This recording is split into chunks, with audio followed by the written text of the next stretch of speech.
This is breaking news.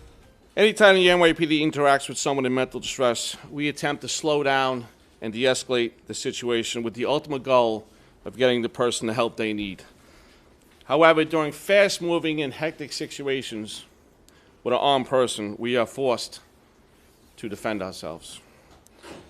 Approximately 6:20 this morning in the Astoria section of Queens, there were numerous 911 calls of a man with a knife, acting erratic, and some of the callers thought he was going to stab someone.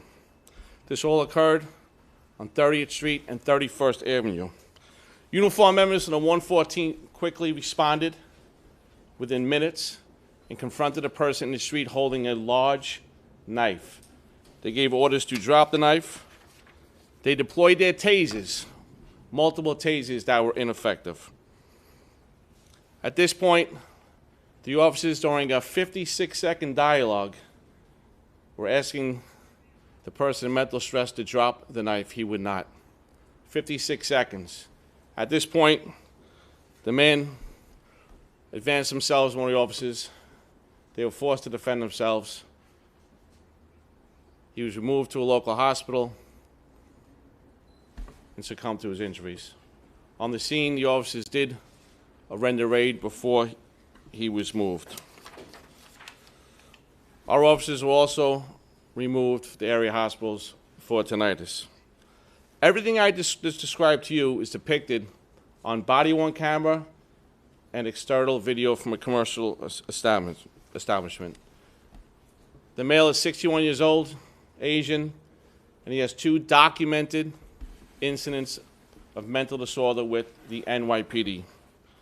Like I said earlier, the NYPD tries at all times to de-escalate and slow down these situations. Sometimes when you're dealing with an armed person, as you can see here, a 14-inch knife. A 14-inch knife. We are forced, unfortunately, to defend ourselves. With that being said, I'll take any questions you might have.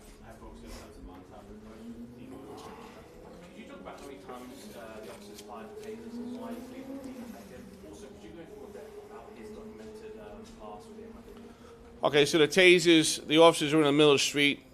The male was still moving with that 14-inch knife in his hand. They tried to deploy the tasers. We'll find out exactly why they did not work the way we wanted them to. In terms of his mental disorder, we'll just leave it at that he has 2 documented incidents with the NYPD for having a mental incident. Hi, yes. How many times did officers fire? And also, I heard from some people that this man was known to kind of collect bottles in the neighborhood. Do you have any intel on whether he was just kind of a local character? As far as the bottles, I can't speak to that. We did fire numerous times. And let me just stress, we have 3 independent callers that stated he was acting erratic with that 14-inch knife in his hand, and they thought he was going to stab somebody. Do you have any, or can you tell us what any of the dialogue was? You said there was dialogue between the officers and the man. So as you can imagine, it's fast when he's hectic. We'd drop the knife, trying to keep our space, trying to keep him contained. But like I said, at some point he advances on our officers, and we have to defend ourselves. All right, folks, thank you very much. Thank you for your time.